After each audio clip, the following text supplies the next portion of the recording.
I never meant to stop at that cafe twice in 1 week. It wasn't really my place, too quiet, too dim, the kind of spot where people read poetry books they don't finish. But on Wednesday, after work, I found myself pushing the glass door open anyway. She was there again. Same table by the window, same black cardigan draped over the chair like she'd been there for years. She had a paperback in front of her, though I noticed the page never turned. Instead, she traced the rim of her mug with a fingertip, slow, absent. I ordered coffee I didn't need. The barista asked if I wanted the usual. I almost laughed. I didn't have a usual here, not really. But she must have remembered me from Monday. I just nodded, like it was true. When I turned, her eyes flicked up. Just a second. Enough to notice. I sat 2 tables away, pretending to scroll through my phone, though the screen kept going dark. I typed out a message to a friend I hadn't spoken to in weeks, stared at it, then erased the whole thing. My thumb hovered, then dropped uselessly against the table. She shifted in her seat, a small adjustment, crossing one leg over the other. The sound of her heel brushing against the floor carried louder than it should have. I looked up at the same moment she glanced back down at her book, but the corner of her mouth tilted. Not a smile. Something quieter. The cafe clock ticked too loudly. My coffee cooled faster than I could drink it. When I finally stood, she surprised me. You always leave half of it, she said, eyes still on her book. Her voice had that low, steady weight that made it feel like she'd been keeping the thought to herself until now. I froze, cup in hand. Guess I like wasting money, I said, softer than I meant. That made her look at me properly. There was a small smirk tugging at her lips now. Or maybe you just like having an excuse to come back. It wasn't flirty, not exactly. More like she was pointing out something I hadn't admitted to myself. I couldn't think of an answer, so I just shrugged, heat creeping up the back of my neck. She closed her book without marking the page. Slipped it into her bag. Then, without really looking, she reached for her mug and drained the last sip of coffee as if to prove a point I didn't quite understand. I watched her fingers, long, deliberate, set the cup down, handle turned neatly toward the barista's side of the counter. A practiced habit, like she was used to being considerate in ways no one noticed. I did, though. She stood, cardigan sliding off the back of her chair. Our eyes met briefly, long enough for me to say something. I didn't. Instead, she gave me that same half-smirk, the kind that knew things about me I hadn't said out loud. Then she walked past, the scent of coffee and faint perfume trailing after. When I got home, I found my phone buzzing on the nightstand.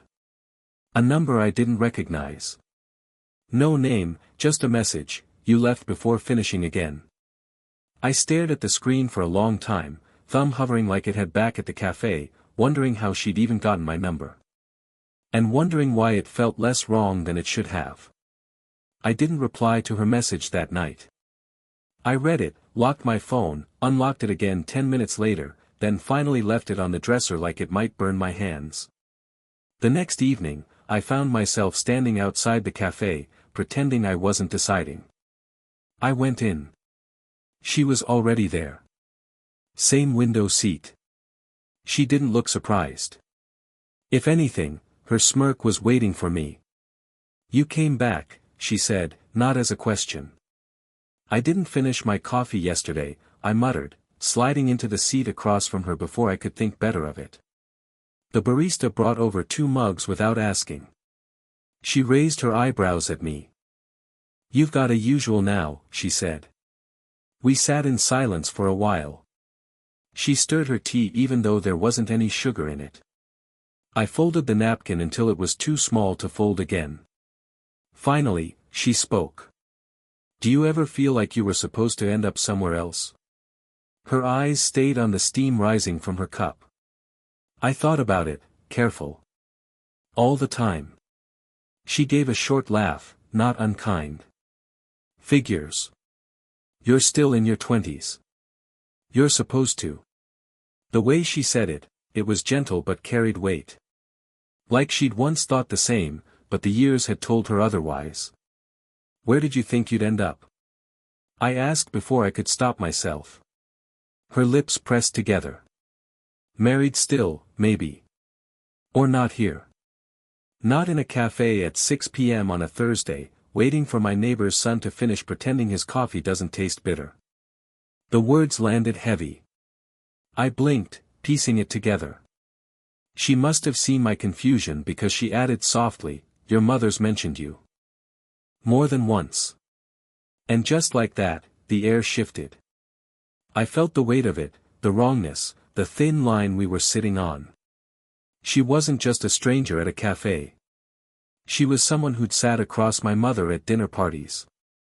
Someone who knew the years I hadn't lived. I didn't realize, I said finally, though my voice sounded weak. Now you do. She didn't smile this time, but her eyes lingered on me longer than they should have. I could have left then. Should have. But instead, I found myself telling her about the job I hated, how I'd almost quit twice this month but couldn't bring myself to do it. Small truths, not the ones that mattered most, but enough. She listened with her chin resting on her hand, eyes steady, like every word carried weight. When I stopped, she said quietly, you sound lonely. I swallowed hard. Maybe I am. Neither of us touched our drinks after that. The silence stretched, but it didn't feel empty. As we stood to leave, she reached out to steady herself against the table. Her fingers brushed my wrist, light, nothing more than a casual graze. But I felt it long after, pulsing under my skin. She didn't apologize. She just looked at me, steady, and said, next time, try finishing your cup. The cafe had started to feel like a routine, though neither of us admitted it. Every few days, I'd find myself walking in without planning to. She was always there, like she'd been waiting. Maybe she had. This time, though, she didn't smirk. She just nodded at the chair across from her, like it had been reserved. We talked less that day. Or maybe we said more without talking. She pushed her tea back and forth, not drinking it. I found myself glancing at her hands again, the way her fingers tapped, restless, before she stilled them flat against the table. At one point, I almost asked if she was lonely. The words formed, sat on my tongue, but I swallowed them down. Instead, she surprised me. You remind me of someone, she said, barely above a whisper. Who? She didn't answer right away. Just looked out the window, watching people pass like she needed a stranger's face to pull her thought back. An old friend. From years ago. I wanted to ask if she meant more than friend, but I didn't. My hands tightened around my mug instead. Before either of us could continue, a voice cut through the cafe. Hey, I turned. My friend Aaron, grinning, standing with his hand raised like he'd caught me sneaking around. Didn't know you came here, he said. His eyes flicked from me to her, back again. I stumbled over something casual. Yeah, just, sometimes. She closed her book quickly, almost too quickly, sliding it into her bag. Aaron didn't seem to notice, but I did. She was pulling back, putting distance where there hadn't been any a second ago. Anyway, I'll let you too, Aaron trailed off with a grin that made me want to disappear. Catch up later. When he left, the air felt different. Too exposed. You should be careful, she murmured, not looking at me. About what? Her eyes finally met mine. About how things look. I almost laughed, except nothing about it was funny. My chest felt tight, like the walls had come closer. We sat in silence for a long stretch, neither of us touching our drinks. I thought about standing up, about walking out before it got harder. But I didn't. She reached for her bag, then paused halfway. Her hand lingered on the strap, knuckles pale.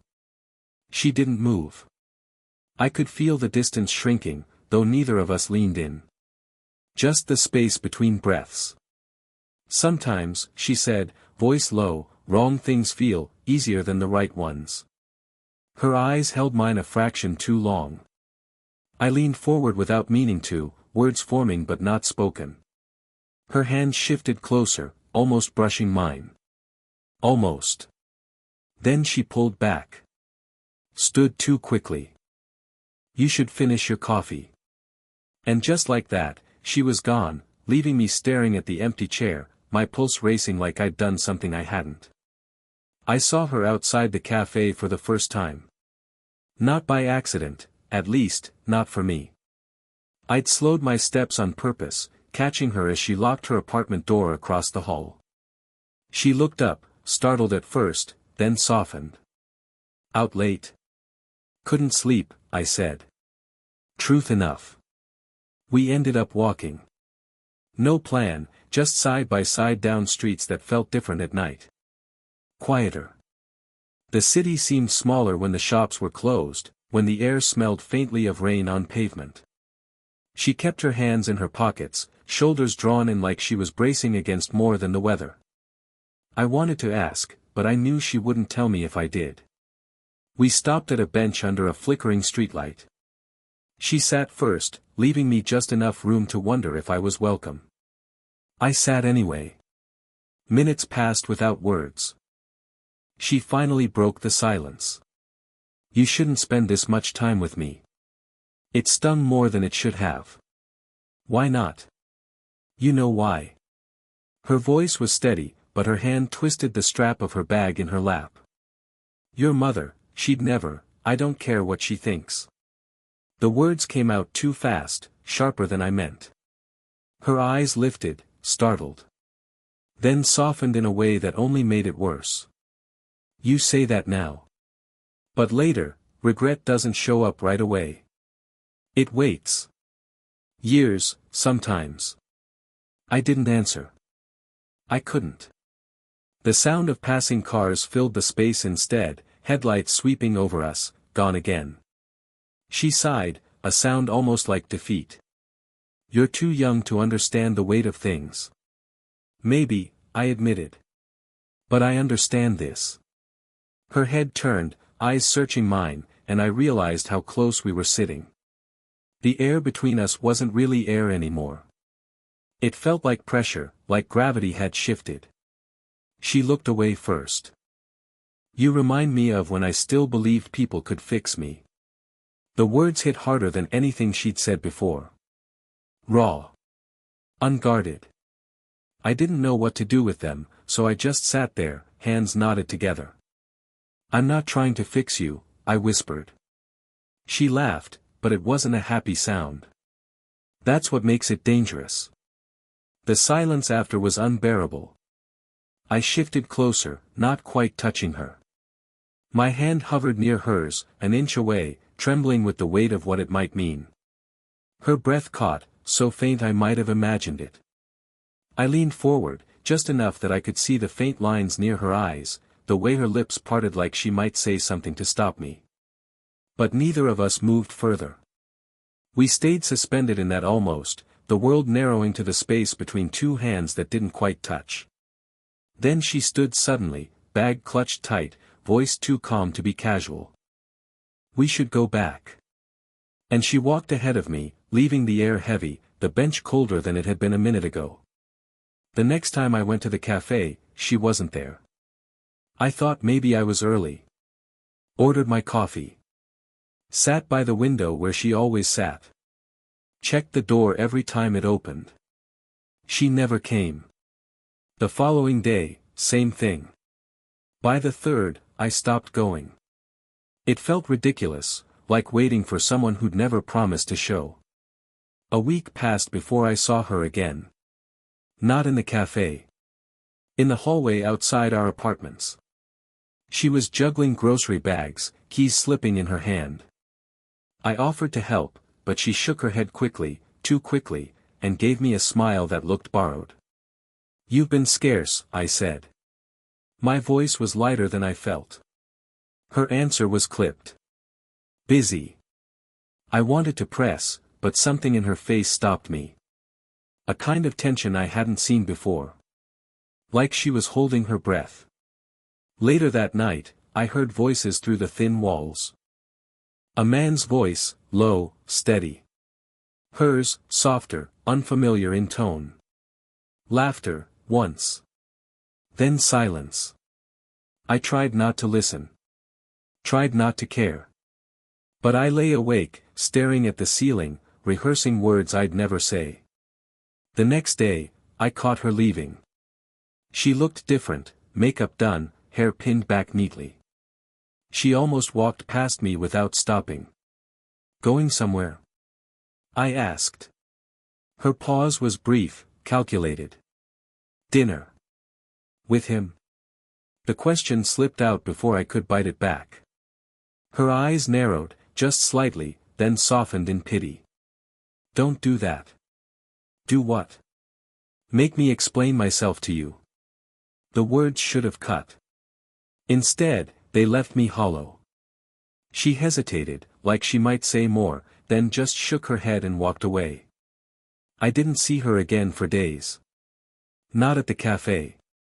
Not in the hallway. Not even through the window across from mine. It was as if she'd erased herself from the spaces we'd made ours. One night, after too many hours staring at my phone, I typed out a message. Did I do something wrong? I stared at it for a long time, thumb hovering.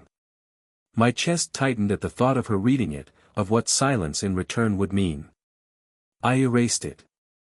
Instead, I set the phone down face first and sat in the dark, the empty glow of the screen fading like the seat she used to fill across from me.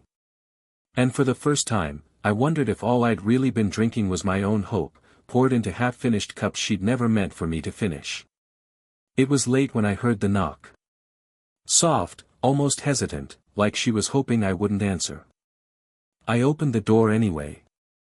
She stood there in the hallway, cardigan pulled close, eyes tired. No makeup. No pretense. Can I? She began, then stopped herself. I stepped back. Yeah. Come in. She moved past me into the kitchen, setting her bag on the counter like she'd been here before. She hadn't, not once. The sight of her there felt both ordinary and impossible. I poured water into the kettle just to do something with my hands. She leaned against the counter, arms crossed, watching me. You've stopped coming, she said quietly. I nodded. So have you. For a moment, the only sound was the kettle beginning to hum. She sighed, long, shaky. I thought it would be easier if I pulled back. Safer. Easier for who? The words came out sharper than I intended. Her eyes flicked to mine, then away. For both of us. I wanted to argue, but I didn't. My chest was too tight. The kettle clicked off. I poured the tea, slid one mug toward her. She didn't touch it. I heard someone, I said finally. At your place. She didn't flinch. My ex. He still thinks we're unfinished. The admission landed heavy. I stared at the steam curling between us. And are you? She shook her head. No. But it's easier to let him believe than to explain why I'd rather sit in a cafe with someone half my age. Her voice cracked at the last word. She covered it with a small laugh, but it didn't reach her eyes. I stepped closer before I could stop myself. You don't have to explain anything to me. She looked up then, and for the first time, I saw something raw flicker across her face, fear, maybe, or hope. They looked the same on her. You know this can't last, she whispered. I know. My voice was steady, even though I didn't feel it. But that doesn't mean it isn't real. The silence stretched again, heavy but alive. She reached for the mug finally, hands brushing mine as she took it. Not an accident this time. A pause. A choice. I didn't pull away. Neither did she. Her thumb pressed lightly against the back of my hand, the smallest gesture, but it felt like everything we'd been circling around. Okay, she breathed, so soft I almost missed it. I nodded, unable to trust my voice. We stood in the quiet kitchen, hands barely touching, tea cooling between us. No declarations, no promises. Just the fragile truth of being there, of not running anymore. And for the first time in weeks, the silence didn't feel like a wall. It felt like a door we'd both finally opened. Weeks blurred into months, and yet, somehow, everything settled without either of us naming it. No dramatic confessions. No slammed doors or ultimatums. Just small choices, repeated often enough to turn into something steady. The café became ours again, but not the way it had been before. We didn't hover in silence waiting for something to happen. We just sat. Sometimes she read. Sometimes I worked on my laptop. Sometimes we said nothing at all and it felt like the most natural thing in the world. She still smirked when I left half a cup unfinished, though now she'd nudge it toward me with a quiet, "Don't waste it." We didn't walk far from the routines we already had, just deepened them. Evenings in her kitchen with mugs of tea cooling too quickly. Grocery trips where she asked me to carry the heavier bags without a word. Occasional late-night knocks, but never for emergencies. Just because the silence on her side of the wall felt heavier than mine. The bench where we almost said too much, we passed it sometimes on walks. Neither of us mentioned it, but we always slowed down, as if to honor what almost happened there. The weight of that night wasn't gone, it had just softened into something we carried together. Her ex stopped showing up eventually. One day she told me, in the same tone she'd used to mention the weather, "He understands now." I only nodded, but inside I felt the ground shift a little more solidly beneath us. My mother never asked. Or maybe she suspected and decided she didn't want the answer. It didn't matter. What we had didn't need her approval. It existed in the quiet space between two people who'd chosen not to leave. It wasn't perfect. She worried about the years between us, about what it would mean later. I worried about what I couldn't give her yet, what I might not know until it was too late. But we stopped pretending those worries meant we had to be apart. We just held them alongside the rest of it, like extra weight in the bags we carried back from the store. One morning, I woke to the sound of her humming in the kitchen. The clock read 8:47 a.m., a time that had no meaning except now, when I noticed it. She poured black coffee into 2 mugs, then set mine down in front of me with a raised brow. "You'll drink it this time," she said. And I did. All of it. She laughed softly, shaking her head, and leaned against the counter. The sun through the blinds caught in her hair, and I thought, if anyone asked me what love looked like, I wouldn't have the words. Just this moment. Just her. I didn't tell her that. I didn't have to. She already knew.